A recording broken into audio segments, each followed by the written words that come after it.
Paz do Senhor, amados, nós estamos unidos e reunidos mais uma vez em torno da Palavra de Deus. Para iniciarmos mais essa aula da Escola Bíblica Dominical, eu convido você a fazer comigo uma oração nesse momento.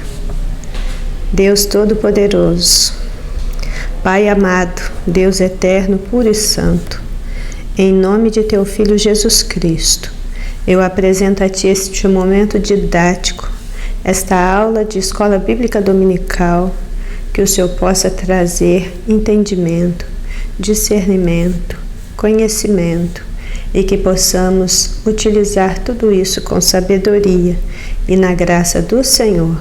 Toma a direção de todas as coisas e continue conosco instruindo a nossa mente para transformar a nossa vida e assim oramos em nome de Jesus. Amém? Bem, vocês estão vendo, vocês que estão seguindo por estas lições, que existe uma sequência dentro do assunto.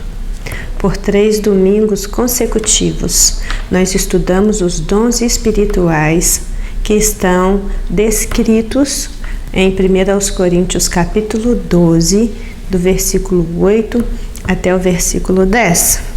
Diz a introdução que nesta lição estudaremos os dons distribuídos segundo a graça de Deus aos que foram transformados pela renovação do entendimento, o que está descrito em Romanos 12:2, visando atender às diversas demandas do corpo de Cristo enquanto está neste mundo.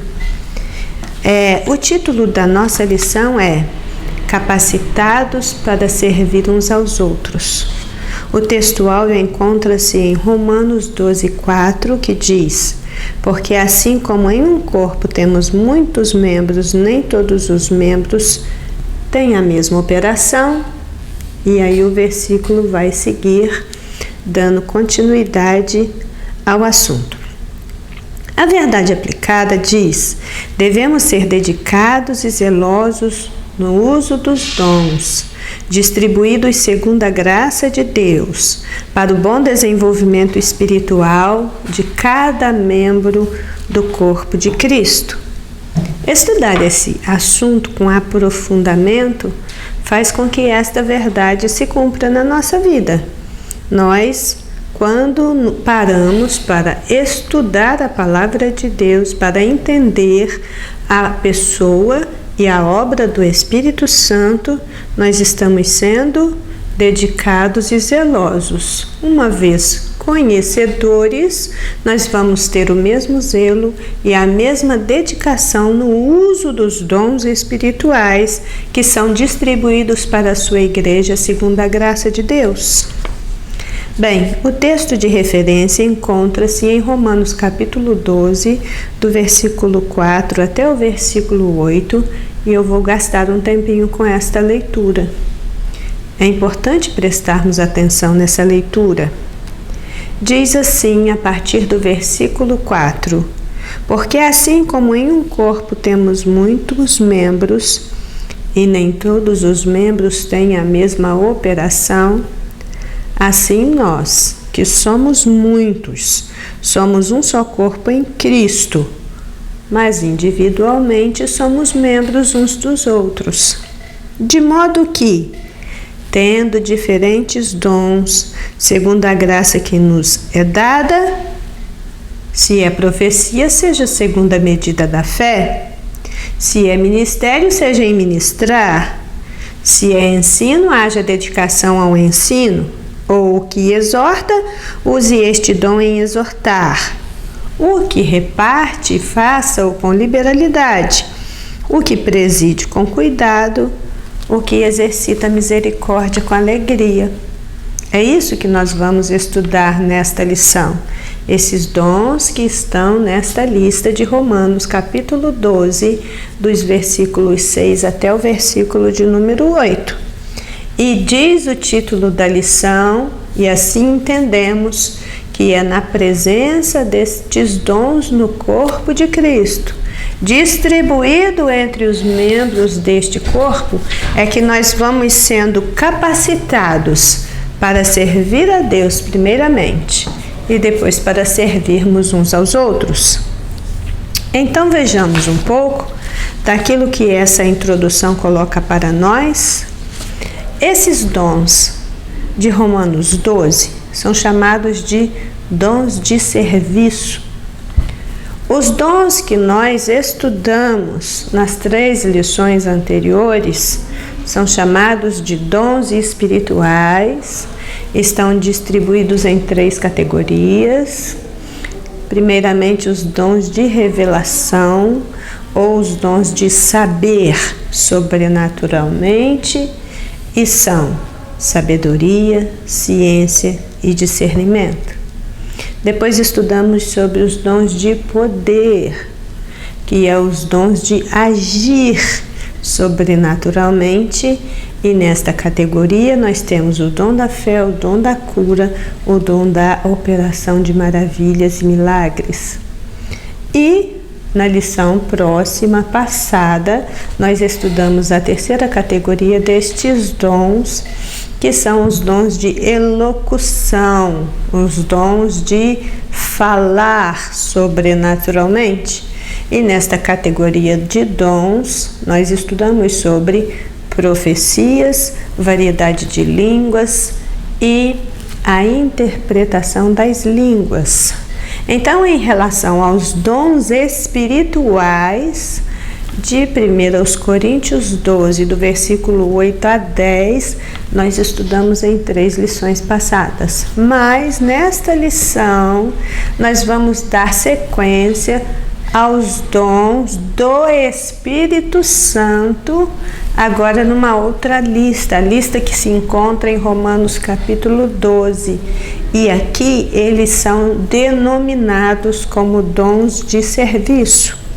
Na lição próxima, nós estudaremos ainda uma 3ª lista de dons, que é a lista que está na carta de Paulo aos Efésios, no capítulo 4, no versículo 11, e que descreve para nós 5 dons ministeriais. E aí a gente fecha esse ciclo de dons do Espírito Santo, que aparece em diferentes cartas com diferentes enfoques. Por quê? Porque as cartas de Paulo, elas eram escritas para os crentes destas cidades, endereçadas especificamente para aquele grupo de pessoas que tinham demandas, perguntas e questões a ser resolvidas. Então, Paulo escrevia cartas para responder a estas questões. Quando ele escreve e nos dá esta lista de Coríntios, é porque os crentes de Corinto precisavam exatamente desse esclarecimento a respeito dos dons espirituais. Quando ele nos dá esta lista de Romanos, é porque os crentes que estavam em Roma estavam precisando exatamente dessa descrição dos serviços que se prestam para Deus a partir do momento em que somos revestidos de poder especial. E a lista de Efésios, da mesma forma, é uma lista que é dada para a igreja de Éfeso para atender às necessidades daquela igreja quanto ao ministério. Por que eu estou dizendo isso e fazendo esta articulação entre uma e outra? Porque a lista de Romanos 12 abre com a profecia. E a profecia, ela está nas 3 listas. Então, estudar sobre os dons de serviço, hoje nós vamos estudar sobre os dons de serviço. Estudamos sobre os dons espirituais em 1 Coríntios 12. Hoje nós vamos estudar sobre os dons de serviço em Romanos 12. No próximo domingo nós estudaremos sobre os dons ministeriais em Efésios 4. Fazer essa diferenciação é muito importante, sabe? E aí estudar sobre esses dons de serviço é também de fundamental importância para a gente entender essa dinâmica no corpo de Cristo, porque todos nós fomos chamados para servir, mas servir na direção do Senhor e segundo o dom do Espírito Santo. Então, quando nós entendemos os dons de serviço, o nosso entendimento a respeito do nosso lugar e da nossa importância no corpo de Cristo também faz com que a gente continue enxergando essa necessidade de um entendimento mais refinado, mais específico, para que a gente possa prestar a Deus e ao outro um serviço de excelência. Nós não temos dúvida de que fomos criados para a glória de Deus, para servir a Deus nesta terra enquanto nós servimos aos homens, a todas as pessoas. Então nós entendemos que nós fomos criados para sermos úteis, necessários, proveitosos, disponíveis para o trabalho, acolhedores, hospitaleiros, pessoas de grande valor prático, que atende ao que foi forjado por Deus para ser a partir do novo nascimento. Então, servir é o plano original de Deus para todos nós. E servi-lo adequadamente, com sinceridade e com verdade, deveria ser o objetivo de vida de todo crente. Mas o que vai acontecer aqui hoje é essa oportunidade singular de estudarmos esse assunto tão relevante, que é a capacitação para o serviço que nos é concedida pelo próprio Deus, através do seu Espírito Santo. Lá em 2 Coríntios capítulo 3, verso 5, nós lemos: não que sejamos capazes por nós de pensar alguma coisa como de nós mesmos, mas a nossa capacidade vem de Deus. Numa outra versão, a Nova Versão Internacional diz: não que possamos reivindicar qualquer coisa com base nos nossos próprios méritos, mas a nossa capacidade vem de Deus. E ainda, numa outra versão que se chama NVT, ou Nova Versão Transformadora, diz: não que nos consideremos capazes de fazer qualquer coisa por conta própria. Nossa capacidade vem de Deus. Ainda que as versões mudem, o entendimento é o mesmo. Nossa capacidade vem de Deus. Se não vier de Deus, não virá de nenhum outro lugar, porque a capacitação humana, a capacitação deste mundo, ela não é suficiente para nos dotar e nos fazer um servidor do rei. Nós não conseguiremos neste mundo meios instrumental suficiente para sermos um servidor do reino à altura daquilo que o Senhor espera de nós. Por isso que Ele então nos deu o Espírito Santo. Apenas o Espírito Santo nos torna úteis, necessários, proveitosos, capazes a este ponto, neste nível. Ok? Então vamos ver aqui o primeiro tópico. O primeiro tópico, ele é um tópico mais abrangente.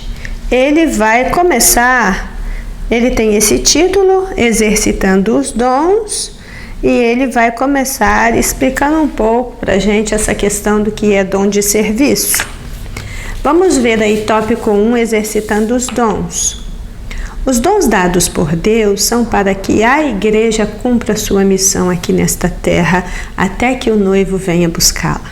Por isso, o apóstolo Paulo destaca a importância de cada um dos dons de serviço da obra de Deus, de acordo com a graça que foi dada.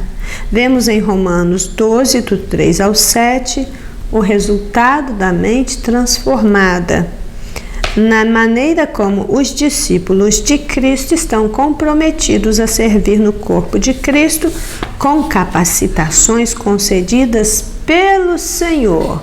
Quais são? Profecia, ministério, ensino, exortação, contribuição, presidência e o exercício da misericórdia. Então vejamos que aqui na introdução desse primeiro tópico, se nós pudermos acrescentar mais alguma coisa, é dizer que tudo isso tem início com o culto racional.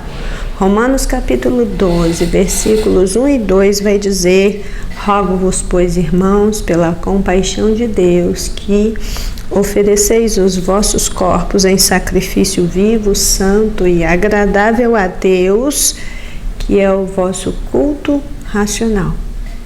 Todo serviço que se presta para Deus, ele vai ter o valor a que se destina se o nosso culto for racional. E existe aí alguma dificuldade de compreensão, porque alguns tentam diferenciar o culto que se presta com a razão, com o intelecto, com o discernimento adequado, daquele mais emocional, onde nem sempre nós podemos entender com clareza o que está se passando e nem tampouco estamos preocupados com isso. Será que o culto mais racional e o culto mais emocional, eles se excluem mutuamente? Eu acredito que não, sabe por quê? Porque não dá como você separar uma pessoa por partes e escolher com qual dessas partes você vai cultuar. Razão, nesse sentido aqui, ela não está em oposição à emoção. O que precisa acontecer é que a gente faça uma coisa sem omitir a outra, como diz Mateus 23, 23. Esse ensino de Paulo a respeito da transformação de dentro para fora, que acontece pela renovação do entendimento, é a base do culto que Deus aceita. Você tem que prestar o culto sabendo exatamente o que você está fazendo e por quê. O culto que se oferece a Deus e que Ele se agrada e recebe é o culto oferecido por meio do corpo. É assim que Romanos 12 começa: rogo-vos, pois, irmãos, que apresenteis os vossos corpos em sacrifício vivo, santo e agradável a Deus. O culto que se oferece por meio do corpo é aquele culto que já entendeu que não tem como oferecer outra coisa no lugar. Sabe, aquele sacrifício de animais mortos já ficou para trás desde o momento em que o Senhor Jesus foi sacrificado vicariamente. Ele foi o substituto. Ele foi aquele que colocou por fim definitivamente o sacrifício de animais.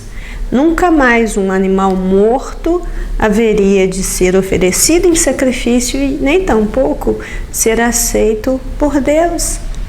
Hoje o culto que Deus aceita, o sacrifício que Deus aceita é o meu sacrifício, é o seu sacrifício. O sacrifício que fazemos por intermédio do corpo, porque sacrificar a Deus exige empenho, exige serviço, exige dedicação, exige fazer alguma coisa pessoalmente. E nós vamos ver que, com isso, essa pessoa que está sacrificando a Deus ou que está cultuando a Deus, ela também é um ser emocional. E aí não pode haver essa dissociação entre o que se faz nos ambientes de culto e o que se faz no dia a dia, entre o que se faz com o intelecto, entre o que se faz com a emoção. E o exercício dos dons precisam acontecer sobre estas bases. Por isso que a recomendação de Paulo é que a gente faça tudo com decência, faça tudo com ordem, faça tudo com entendimento. Ele, inclusive, vai dizer em 1 Coríntios 14, 15, quando eu orar em espírito, eu também vou orar no meu entendimento. Quando eu cantar no espírito, eu também vou cantar com o meu entendimento. Quando eu adorar no meu espírito, eu também vou adorar com entendimento. Então, falar com entendimento, saber com entendimento, sentir com entendimento, agir com entendimento, apesar de que isso tudo esteja também acontecendo em nível do Espírito. E quando nós entendemos isso, nós estamos nos tornando adultos na compreensão daquilo que o Senhor quer e vai fazer na sua igreja por intermédio dos fiéis que se tornam disponíveis para as operações do Espírito Santo vindas da parte dele. Então, uma coisa para a gente passar adiante é o entendimento que uma mente renovada transforma uma pessoa de seguidora de Jesus para discípula ou discípulo de Jesus. E é daí que vai começar a trabalhar no reino e para o reino. Apenas depois que uma pessoa sai da condição de seguidora para discípula é que ela entra na dinâmica do reino, trabalhando para o Senhor. Agora, é o próprio Senhor que vai colocar esta pessoa no lugar que Ele quer usá-la. 1 Coríntios 2,18 diz: mas agora Deus colocou os membros do corpo, cada um deles como Ele quis. 1.1 A graça para o exercício de diferentes ministérios. Nesse ponto 1.1, a gente já sai aí dessa introdução de Romanos 12, 1, 2, para começar a pensar Romanos 12, versículo 3. E o versículo é: porque pela graça que me é dada, digo a cada um dentre vós que não pense de si mesmo além do que convém. Antes, pense com moderação, conforme a medida da fé que Deus repartiu a cada um.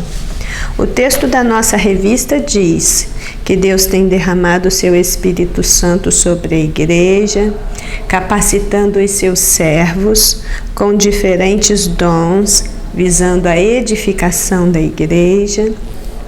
E é importante que cada discípulo de Cristo esteja atento a esta recomendação de Romanos 12, 3, para começar, para poder dar andamento nas suas atividades, no seu serviço divino, com humildade, com moderação, com consciência de que cada membro do corpo de Cristo, cada um, tem a responsabilidade pelo todo, tem a responsabilidade pelo bem-estar da igreja. Então, se a gente pensar a partir desse versículo 3, com um pouco mais de cuidado, nós vamos ver que todo cristão que está posto no corpo de Cristo, ele possui um dom, ele é dotado de um dom. E Deus dotou a igreja local de diferentes dons para que ela possa crescer de maneira equilibrada. Quando a gente pensa nesse versículo 3, logo na sequência do 1 e o 2, nós percebemos uma dinâmica de relacionamento aqui em andamento. Os versículos 1 e 2 está falando do relacionamento dos cristãos com Deus e como deve ser esta relação, como deve ser a prestação deste culto e o que se espera de cada servo de Deus. No versículo 3, nós vamos ver aqui que isso já muda, porque se nos versículos 1 e 2, Paulo está falando do relacionamento primeiro com Deus, no versículo 3, Paulo vai falar do relacionamento da pessoa consigo mesma antes que ela possa relacionar-se com os seus irmãos na fé, que vai do versículo 4 até o versículo 13, e também do nosso relacionamento com os nossos inimigos. Paulo vai contemplar isso do versículo 14 adiante até o final do capítulo 12, que é o versículo 21. O que a gente pode entender é que uma vida transformada sustenta relacionamentos transformados. Uma vida renovada, ela vai experimentar renovo nos seus relacionamentos. Aquela vida que passou por um processo de restauração, que hoje está num relacionamento adequado com Deus, cumprindo aquilo que ordena a palavra de Deus, que já passou em revista o seu próprio ser interior e também, segundo as Escrituras, está mantendo um relacionamento adequado consigo mesmo, ela agora então está apta para se relacionar com os outros, principalmente com os domésticos da fé, e também relacionar com aqueles que se apresentam nesta vida como inimigos. Veja que a gente não pode ter relacionamentos horizontais corretos se primeiro o nosso relacionamento vertical não estiver correto. E vice-versa, né? É dessa maneira que as coisas acontecem. E tudo isso é dom de Deus. Apenas a graça, que é o favor gratuito de Deus, mediante a expressão da sua vontade, é que nos capacita em viver em equilíbrio em relação a todos os relacionamentos. Mas o foco que o comentarista coloca nesse versículo 12:3 nos leva a pensar com um pouquinho mais de cuidado. Por quê? Porque Deus está nos convidando a pensar de nós mesmos exatamente aquilo que convém, sem aumentar e sem diminuir. Ele está dizendo: olhe para a tua vida de crente. Olhe para quem você é. Não aumente nada, não diminua nada, não pense de você além do que convém. Não encha a sua bola achando que você é grande coisa. Nós não somos grande coisa, ninguém é. Nós somos apenas instrumentos úteis e vasos idôneos para uso do Senhor e preparado para toda boa obra. Mas nós não somos grande coisa, apesar de sermos a menina dos olhos de Deus. Nesta terra, nós somos apenas aquilo que Deus quer que a gente seja. Estamos plantados no corpo de Cristo, aonde Ele quer e para o que for útil. Tanto eu, como todos os meus irmãos de fé. Nisso não há distinção. Se eu faço muito bem aquilo que eu fui chamada para fazer, amém. Mas Lucas 17:10 vai dizer para a gente: depois de tudo feito, você ainda é um servo inútil, porque você não fez nada mais e nada menos além daquilo que deveria fazer. Então Romanos 12:3 está nos convidando para pensar e diz: não pense de você além do que convém. E quando pensar sobre você, sobre o que você está fazendo na obra, reconheça que você tem potencial, mas também tem fraquezas, que você tem virtudes, mas também tem falhas. E quando nós temos uma ideia clara de quem nós somos, antes de pensar qualquer outra coisa sobre o outro, isso é o ideal. Nós temos dois problemas básicos envolvendo nesta questão, que é o problema muito bem identificado nos ambientes de culto, nos nossos ambientes religiosos por onde a gente trafega, que é o problema dos complexos de superioridade e de inferioridade. Quando nós nos damos conta de que nós estamos cercados de pessoas que estão pendendo para um lado ou para o outro lado, e que esses extremos, eles além de desagradarem a Deus, trazem prejuízo para o corpo. Estudar isso aqui é um espetáculo, gente. Por quê? Paulo vai nos confrontar com essas dificuldades e dizer: não pense de você além do que convém. E quando você pensar sobre você mesmo, você não precisa encher sua bola, fazer propaganda de si, se autoelogiar e ficar dizendo quanto você é bom nisso ou naquilo, porque isso não faz diferença para o reino. Segundo aos Coríntios 10:18, Paulo diz: Não é aprovado quem a si mesmo se louva, mas aquele a quem o Senhor louva. Se o louvor vem de Deus, amém. Mas eu mesma me louvar, fazer propaganda de mim e viver nesse espaço de autoglorificação, isso é muito perigoso. Não traz benefício para a obra. Em algum momento da minha trajetória ainda pode me dar uma rasteira, porque eu posso ter um choque de realidade e ver que eu não era aquilo tudo que eu dizia ser. Mas o oposto, outro problema, é a pessoa também ter uma autoestima muito baixa, se autodepreciar. E tudo isso provoca uma incapacidade adoecedora. Isso não tem nada a ver com humildade não, viu, irmãos? Isso, aliás, é uma falsa humildade. Por quê? Quando você é incapaz de reconhecer quem você é em Cristo e dos propósitos de Deus para a sua vida, e que cada um é importante porque Deus o faz importante, é útil porque Deus o faz útil, não é porque você seja pessoalmente capaz, não.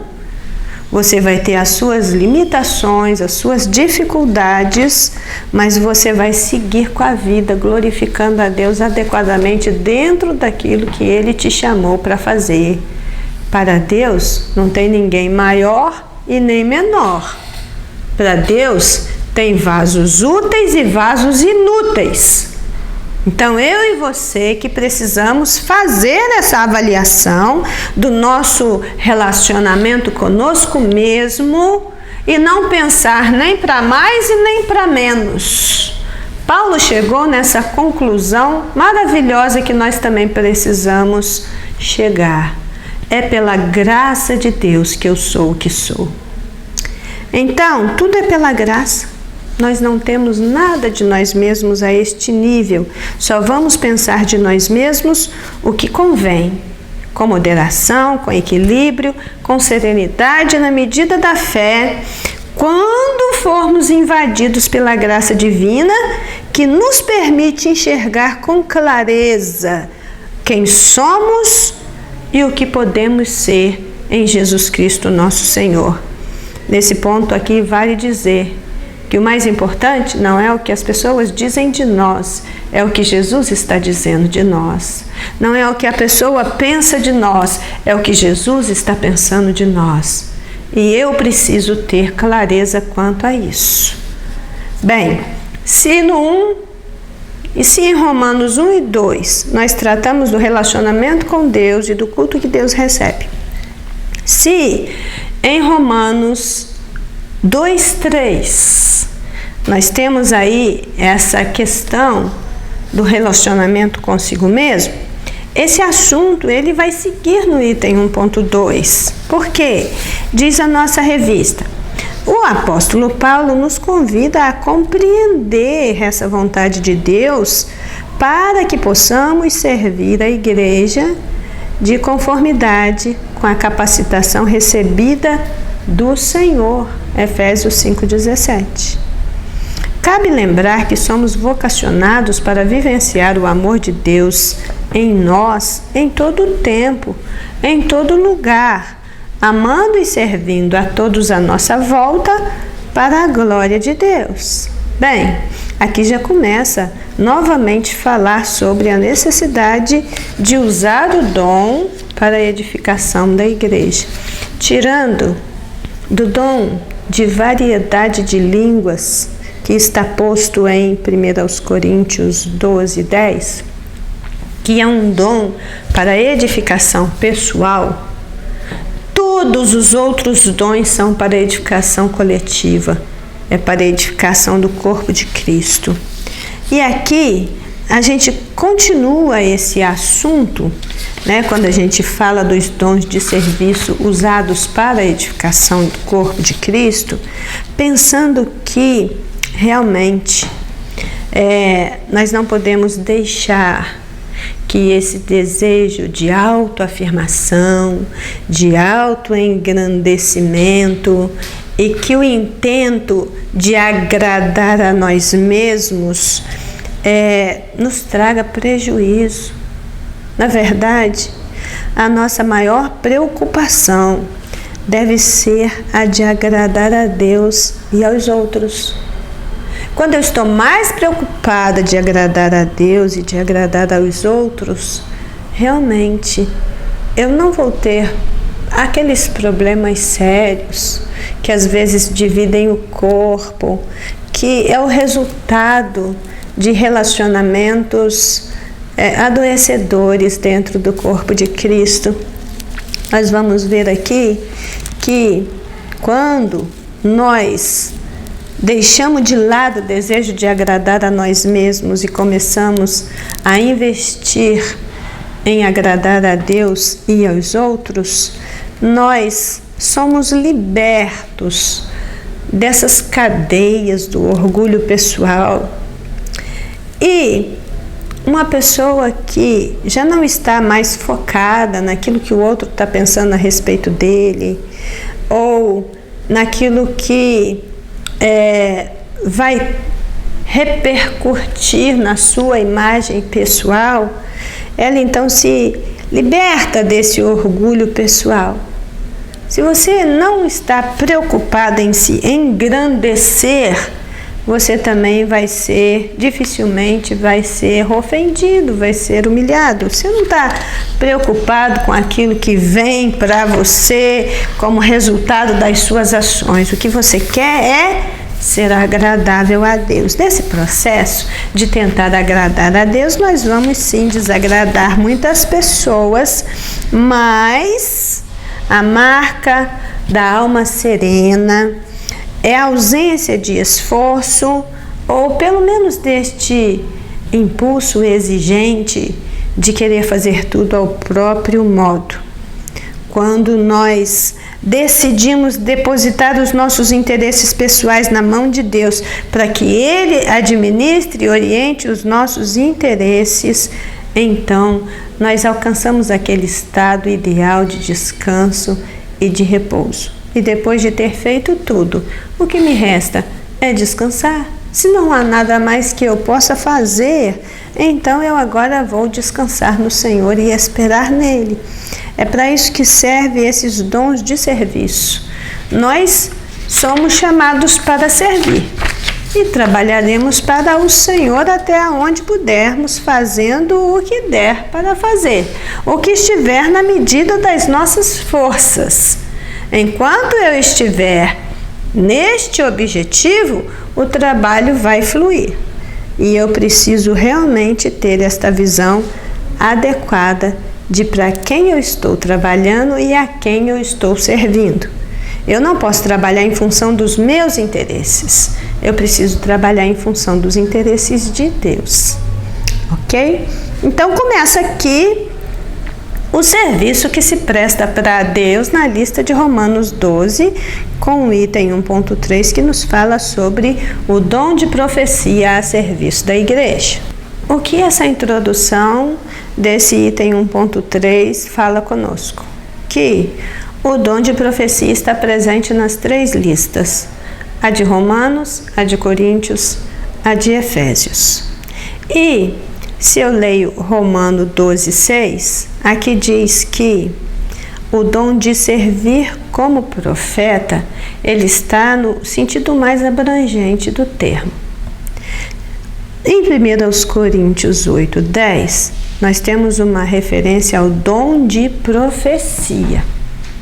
Em Efésios 4:11, nós temos uma referência ao dom de profeta. Então, nós fazemos essa distinção. Dom de profecia é uma coisa, dom de profeta é outra, e servir como profeta é o resultado de ter recebido o dom espiritual de profecia, como também de ter recebido o dom ministerial de profecia. Porque depois que você recebe um dom, a experiência, a prática deste dom vai se manifestar no serviço cotidiano. Então, irmãos, eu acho muito importante a gente entender isso, porque nós fazemos essa distinção. Existe o dom de profeta em Efésios 4:11, que nós vamos estudar na próxima aula.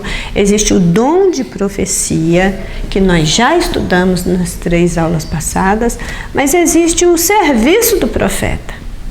O serviço de você atuar como um profeta de Deus no sentido mais abrangente do termo. Então, o que nós vamos ver aqui em Romanos 12 é mais uma qualificação do que uma tipificação, né? Você tem o dom de profecia, o dom de profeta, mas o que você tem em Romanos 12 é o como isso vai acontecer na prática. Como esse serviço vai realmente estar acontecendo para ser adequado ao reino de Deus. E aí então a gente precisa pensar nos diferentes empregos desta palavra ao longo da narrativa bíblica, mais particularmente no seu ensino a partir do Novo Testamento, porque para nós está bem claro que a profecia e o ministério profético no Antigo Testamento acontece dentro de uma dinâmica própria.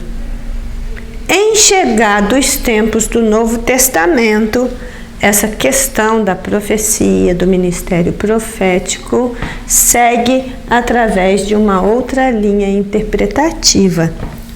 Então, por inúmeras vezes a gente tem pensado nesse conceito bíblico de profecia, do que é profeta, do que é o ofício do profeta de Deus, e aí a gente parte desse entendimento de que a profecia tem sim esses 2 significados bíblicos, que o termo profeta em si se refere a tudo o que Deus disse, a tudo que Deus tem a dizer às suas criaturas racionais, e ele fez isso através da palavra escrita primeiramente, depois usando o ser humano como um transmissor dessa mensagem.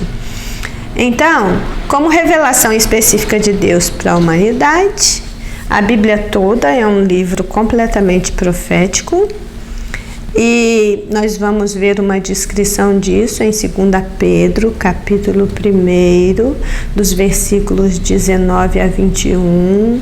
Uma leitura muito relevante nesse momento vai nos explicar que a profecia da Escritura, ela não é de interpretação particular, né? Sabendo primeiramente isso, que nenhuma profecia da Escritura é de particular interpretação. Por quê? Porque ela nunca foi produzida por vontade de homem algum, mas os homens santos de Deus falaram inspirados pelo Espírito Santo.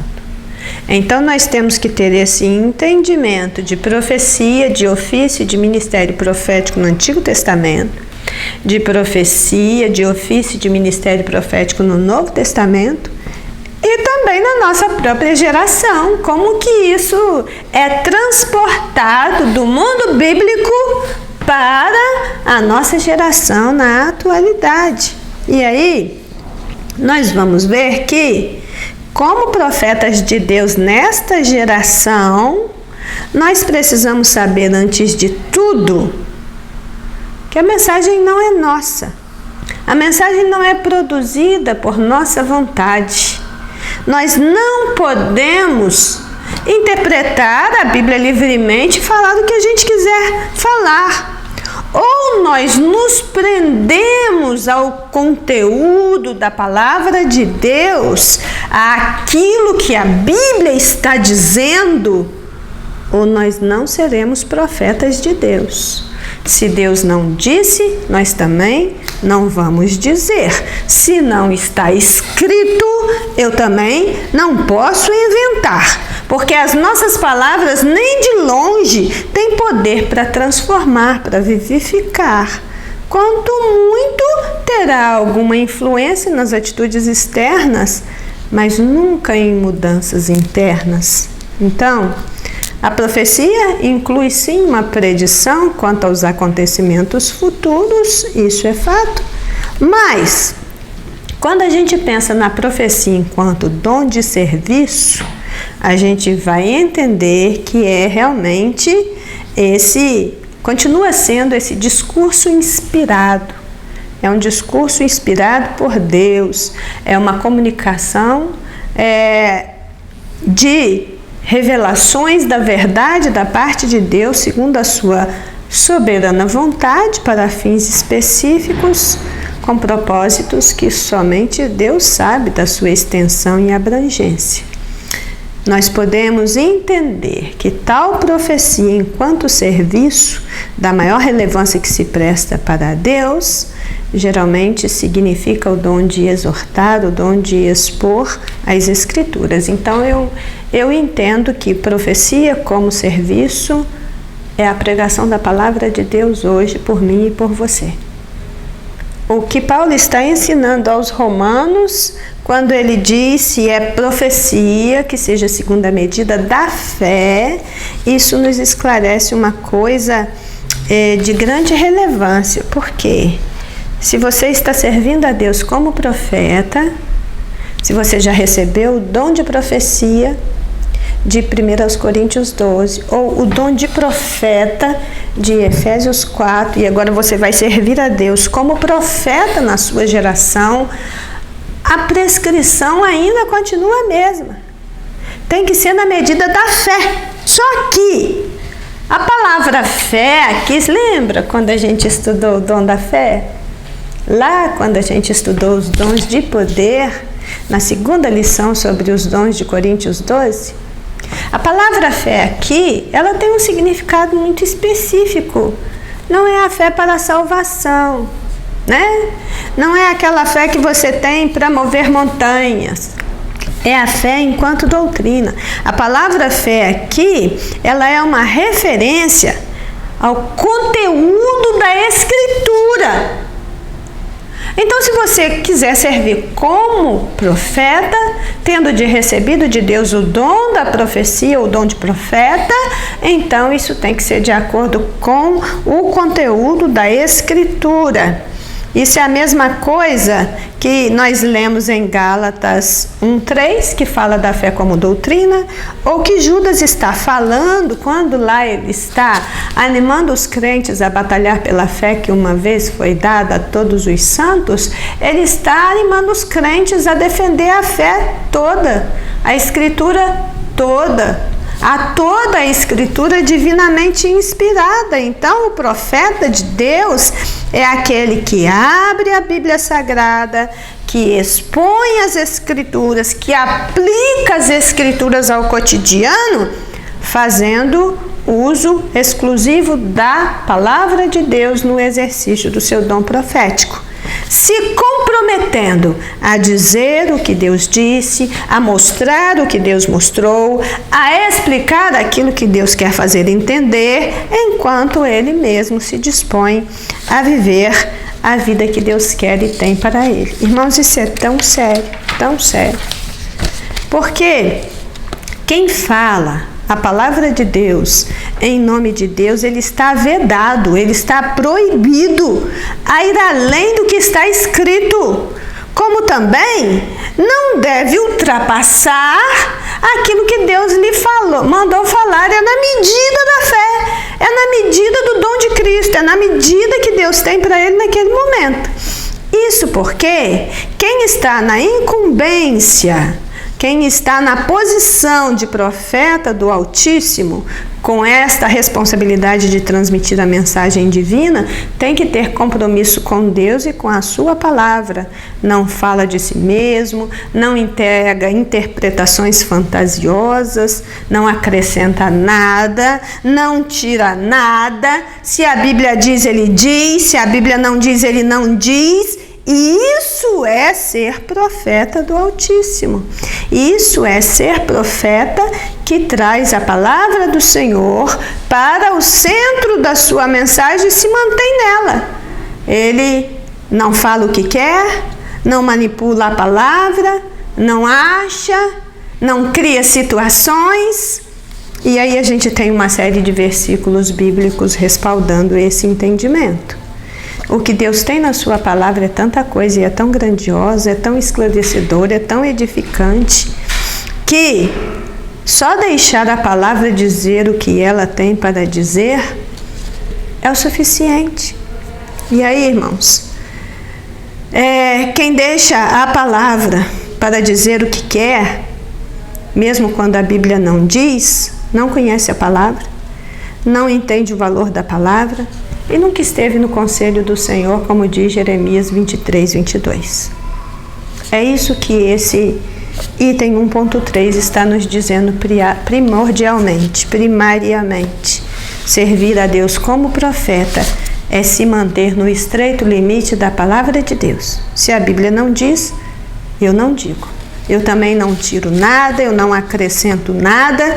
E nós temos aqui Deuteronômio 17:9, Isaías 34:16, Jeremias 23, do 22 até o 28, 1 Coríntios 4:6 e Apocalipse 22, 18, 19. Se você puder conferir estas referências, vai ser muito importante para você e para o seu estudo. Continuando, o tópico 2 nos fala de dons de edificação, de exortação e ensino a serviço do reino. E aqui neste tópico nós vamos conferir o dom de ministério, nós vamos conferir o dom do ensino e nós vamos conferir o dom da exortação. Então, irmãos, nós vamos passar brevemente em cada um desses 3 dons, porque no 2.1, quando fala do dom do ministério a serviço da igreja, o comentarista ele chamou a atenção para um entendimento de que esse dom de ministério estaria ligado com a diaconia, que seria um trabalho, ministério nesse caso, pela sua definição própria, que é a definição de serviço. Quando você pega a palavra ministério lá no grego e leva isso para o dicionário e traduz essa palavra, a tradução do termo ministério é serviço. Então, com base nisso, voltando aí a sua atenção para a assistência, o ministério seria servir. E aí, nesse caso, os termos mais utilizados são aqueles termos que têm relação com a diaconia. Mas veja que a gente tem outras pessoas que levam para outro lado, interpretam o dom de ministério como o dom do ministério da palavra.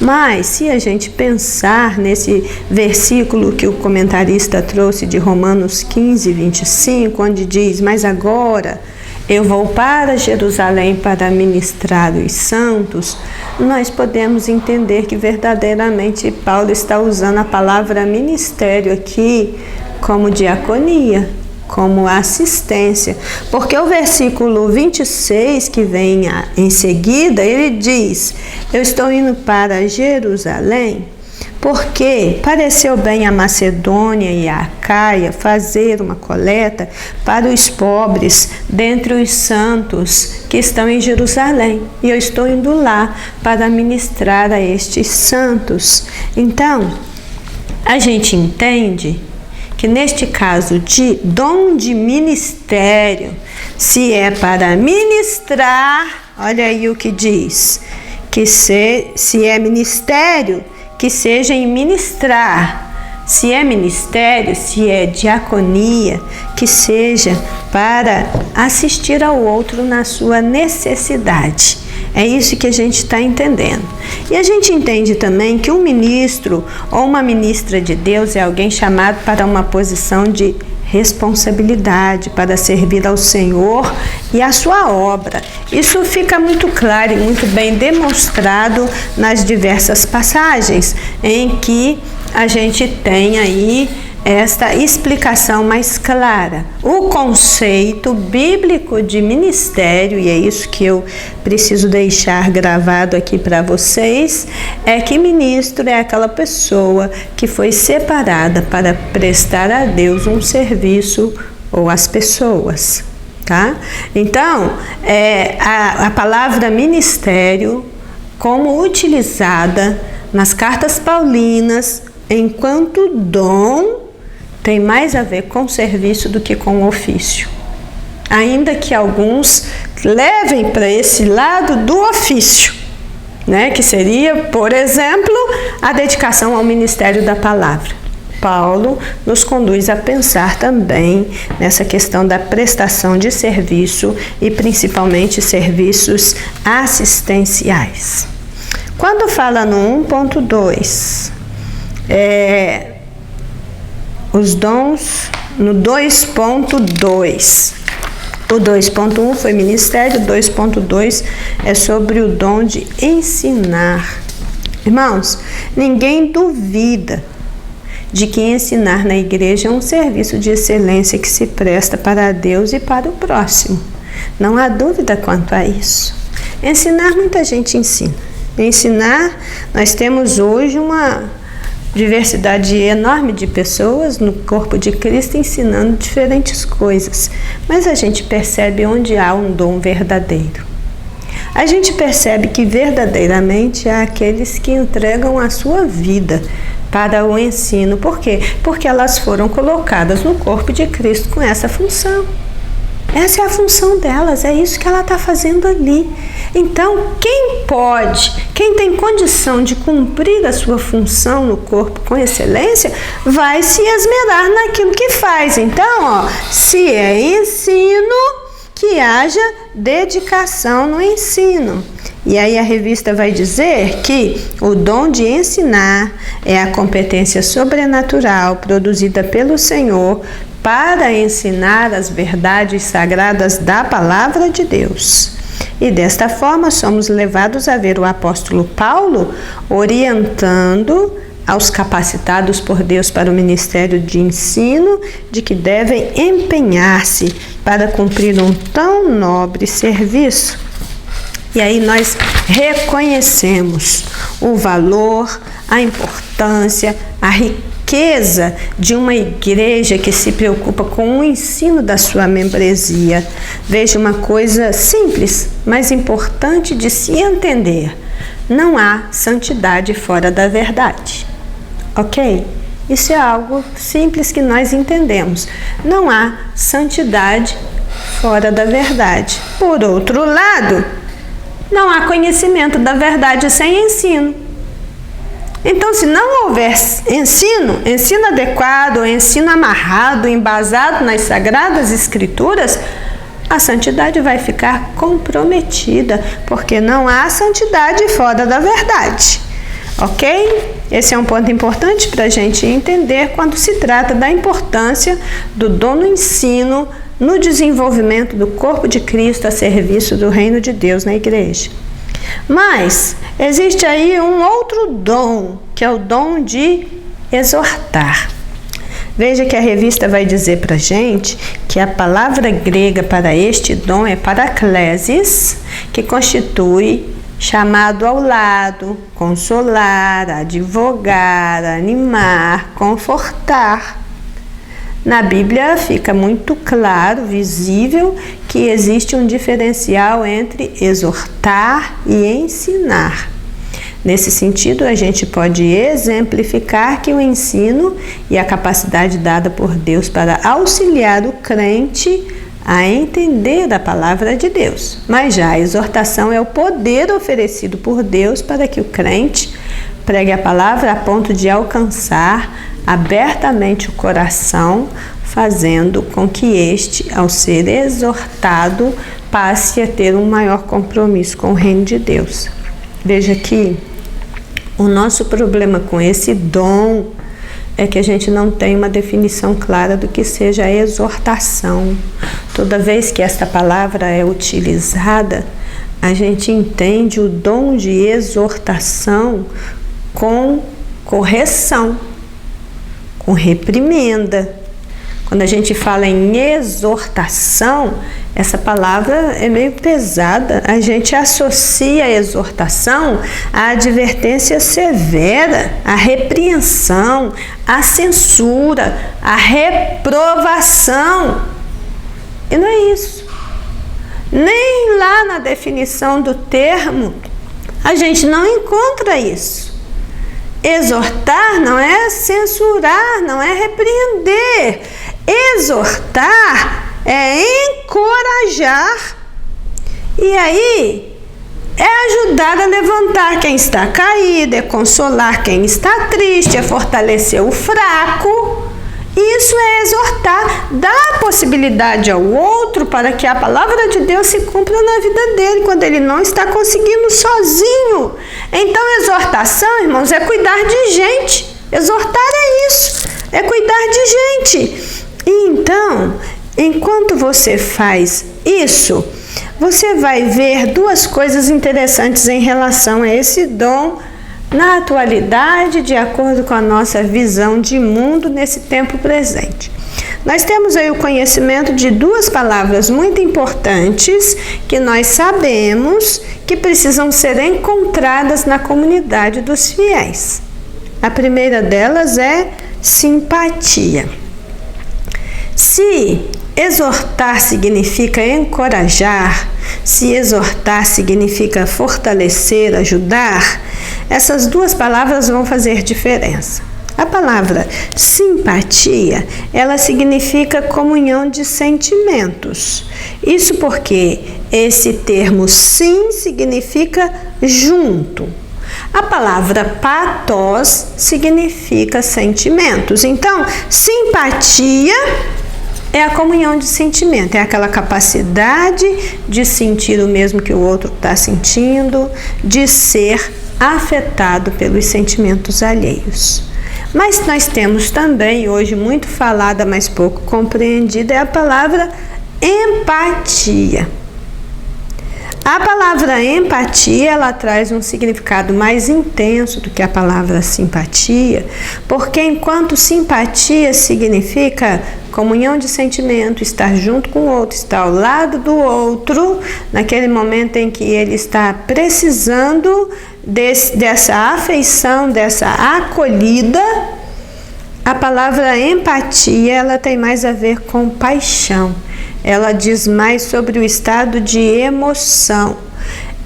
Empático é estar dentro do sentimento alheio. Simpático é estar junto, é estar ao lado para dar aquela força necessária. Mas a empatia é você entrar para dentro do sentimento do outro. Quando diz que a Igreja de Cristo precisa ter esse dom de exortação, isso está sendo pensado. Por quê? Exortar o outro, ajudar o outro, levantar o outro, estar ao lado do outro, no momento que ele mais precisa, é de grande importância e valia para o corpo de Cristo. Mas às vezes ser simpático não vai ser suficiente. A sua simpatia, o seu sinto muito, não vai ser suficiente para algumas situações. Você vai precisar entrar dentro do sofrimento do outro para ajudar o outro na sua necessidade. E quem tem o dom de exortação, ele recebe isso, esse poder de Deus, essa graça de Deus, de não apenas estar ao lado do outro na hora que o outro mais precisa, mas também de entrar dentro do problema do outro para prover para o outro uma ajuda eficaz nesse momento difícil. Nós podemos ser simpáticos com muitas pessoas, mas empático mesmo, só aquele que recebe esse dom de exortação. E por fim, no tópico de número 3, nós entramos aí nos dons de cuidados e administração no serviço do reino. Aí aqui nós temos o dom de repartir, que a gente chama também de dom de contribuição. Não se trata de dízimos, de oferta, não. Isso aqui é o dom de repartir num nível mais elevado. Nós temos o dom de presidir, e o dom de exercer a misericórdia. Então, falando mais rapidamente a respeito desses dons, mas que não são menos importantes, pelo contrário, não existe dom mais importante ou menos importante. Os dons, eles são distribuídos no corpo para o que for útil e de acordo com aquilo que Deus quer. Todos eles são igualmente importantes. Mas, quando a gente começa a falar do dom de repartir, aqui diz na nossa revista que este dom é a capacidade ofertada por Deus aos crentes, através de recursos financeiros, para que possam contribuir com a igreja local e na obra missionária. E não pode ser deixado de mencionar que este dom ele deve ser exercido com liberalidade. Então, esse trecho não está tratando de dízimos e ofertas, que é uma obrigação nossa. Nós também estamos cultuando enquanto estamos dizimando, enquanto estamos ofertando para a obra do Senhor, mas fala daquelas pessoas que contribuem voluntariamente, muito além daquilo que é prescrito como uma obrigação na palavra de Deus. Existem pessoas que elas realmente têm esse dom da contribuição, que ama contribuir para a obra de Deus, e via de regra, estas pessoas acabam sendo dotadas de mais recursos financeiros, mais recursos materiais, mais potencial humano, exatamente porque Deus, que conhece o seu coração, sabe que o seu coração não está no dinheiro, não está nas coisas desta terra, mas está na obra de Deus. É uma pessoa que deseja ver o trabalho do Senhor prosperando em todos os sentidos. Bem, nós também temos esta visão muito estreita e complicada da contribuição voluntária, porque muitas pessoas entendem que repartir somente diz respeito a quem tem muito. Mas talvez chegue um momento em que teremos que dar até um pouco que temos. Não foi isso que aconteceu lá com aquela viúva em 1 Reis 17, do 13 ao 15, quando Elias disse para ela para fazer o seu último alimento, que seria dela e do filho, e trazer para ele? Ela então entregou o que tinha voluntariamente, sem titubear, porque ela entendeu que havia algo de Deus ali naquele negócio. Então, quem está contribuindo voluntariamente faz porque vê Deus, porque quer agradar a Deus, e ele se dispõe a dar tudo incondicionalmente, porque é fiel, porque ama a obra do Senhor e quer ver a obra prosperando. O 3.2 nos fala do dom de presidir a serviço da igreja. Aqui diz que entre os dons de serviço para que a igreja se desenvolva e sirva no corpo de Cristo, nós temos o dom de presidir, e é o próprio Espírito Santo que habilita o crente para a liderança através deste dom. Presidir ou liderar é a disposição, é a capacidade e é o poder dados por Deus para pastoreamento e para apacentamento. Também diz respeito à administração das várias atividades da igreja, visando o bem espiritual de todos. Dom de presidência é o dom de liderança. É preciso prestar atenção em algo fundamental. Por quê? Dom de liderança e cargo de liderança não é a mesma coisa. Há pessoas que possuem o cargo de liderança, mas não são líderes habilitados por Deus, enquanto que há outros que sem cargo algum estão liderando, e isso sem sombra de dúvida. Por quê? Porque liderança é influência. John Maxwell, o grande treinador de líderes da atualidade, ele diz: liderança é influência, nada mais, nada menos. Quer aceitemos, quer não aceitemos, nós somos influenciados uns para os outros.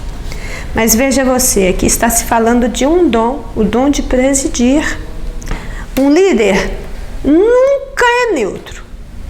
Ou ele vai estar abençoando, ou ele vai estar amaldiçoando. Por quê? Porque nós influenciamos tanto para o bem como para o mal. Por isso que Paulo vai explicar que quem tem este dom precisa colocar este dom em andamento, exercitar este dom com todo cuidado, diligência, zelo, porque os resultados da boa liderança ou da má liderança virão com certeza, e as consequências são imprevisíveis, né? Então nós precisamos da graça de Deus para receber o dom do Espírito Santo, também para discernir esse dom nos outros, porque ou nós vamos estar recebendo, ou nós precisaremos estar sobre a influência de outros aos quais Deus já deu dons. Ainda alguma coisinha aqui dentro deste dom de presidir a serviço da igreja. Nós temos a revista fazendo menção ao comentário bíblico Bicon, que diz que este poder pode ser uma exortação a pais cristãos para que presidam seus lares com diligência, mas também pode ser dirigida àqueles que presidem a igrejas. Dentro disso, fica a recomendação de Paulo a Tito, capítulo 2, versículos 7 e 8, que diz: em tudo, seja no lar, seja na sociedade, seja na igreja, seja em esferas de governo, em tudo, te dá, por exemplo, de boas obras. Na doutrina, mostra incorrupção, gravidade, sinceridade, linguagem sã e irrepreensível, para que o adversário se envergonhe e não tenha nenhum mal que dizer de vós. Então, o que preside precisa fazer isso com todo cuidado, porque quanto maior o número de pessoas sob a sua influência, maior será a prestação de contas. Esse cuidado ele é contínuo em todo o processo. Aquele que está presidindo, que está liderando, nunca pode baixar a guarda, nem quando ele está delegando funções. Ele tem que acompanhar de perto o bom andamento da obra, porque o responsável é ele que vai prestar conta. Então, ele precisa primariamente entender o que é o poder, como ele funciona na vida de quem o possui, os riscos, os desafios que ele vai estar enfrentando. E por isso que Paulo diz: presida com cuidado. Cabe a quem preside ter o discernimento espiritual necessário para, na orientação, na direção do Espírito Santo, servir-se e cercar-se de colaboradores e discípulos servidores, estando apto para escolher as pessoas certas para as funções adequadas, e as que têm os dons e ministérios que atendam às necessidades da igreja, sem parcimônia, sem protecionismo ou qualquer outra atitude que venha prejudicar o bom andamento da obra. Presidir, liderar não é fácil, mas também é dom de Deus disponível àqueles que Ele tem chamado para esta posição. E por fim, o último, o dom da misericórdia, o dom de exercer a misericórdia a serviço da igreja. E aqui diz que o apóstolo Paulo, assim como fez na igreja de Éfeso, de igual modo apresenta à igreja de Corinto uma relação de alguns dons e acrescenta outros que podem ser enquadrados nas categorias dos dons ministeriais. Nós temos aqui a ênfase, né? O Espírito Santo, ele falando sobre a multiforme graça de Deus que opera na vida de cada um, através da dinâmica dos dons, segundo as necessidades que vão surgindo.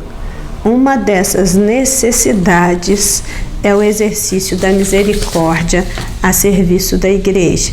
E ele vai terminar a lista desses dons de serviço dizendo: o que exercita misericórdia, faça isso com alegria. Se o teu coração é misericordioso pela graça de Deus. E se você for achado nessa condição de atender o outro, usando de misericórdia, isso tem que ser algo que realmente seja feito com um coração disposto, um coração alegre. A gente já explicou em outros momentos que a palavra misericórdia, ela vem de duas palavras latinas. A primeira dela é miseratio, que é derivada de miserere, que significa miséria. A palavra misericórdia começa com a palavra miséria. Mas também fala de um sentimento de dor e solidariedade em relação a alguém que sofre, porque a palavra miserere é seguida de cordes, que é coração, a palavra para coração. Então, misericórdia, ela junta miséria com coração, e o sentido literal disso seria o ato de colocar o coração na miséria do outro. E o que significa isso? Significa permitir que o seu coração bata também pelo outro e não somente por si mesmo. E aí, como um dom espiritual, misericordiosas são as pessoas que de forma abnegada, de forma altruísta, dedica seu tempo, seu conhecimento, seu cuidado, seu coração, a sua vestimenta, o seu alimento, remédios, e etc. Tudo o que for necessário para amenizar o sofrimento do outro. Eles são solidários e misericordiosos não pela ausência de dores em si mesmo, mas por compreender que o alívio das nossas dores, do nosso sofrimento também acontece, também se faz presente da partilha da nossa alma e da nossa vida com o nosso próximo. Então, irmãos, para o servo de Deus, investido do Espírito Santo, praticar a misericórdia se traduz em contentamento, em alegria, e isso não resulta de uma obrigação imposta. Realmente essas lições são longas, cada um destes conteúdos exige um aprofundamento maior, mas chegamos à conclusão que diz, conforme foi possível apurar, os dons ministeriais são amplos e capacitam o crente, dando-lhe recursos para poder servir ao Senhor e à sua igreja, para que esta cresça gradativamente. Hoje nós aprendemos que a profecia, começando por ela, né?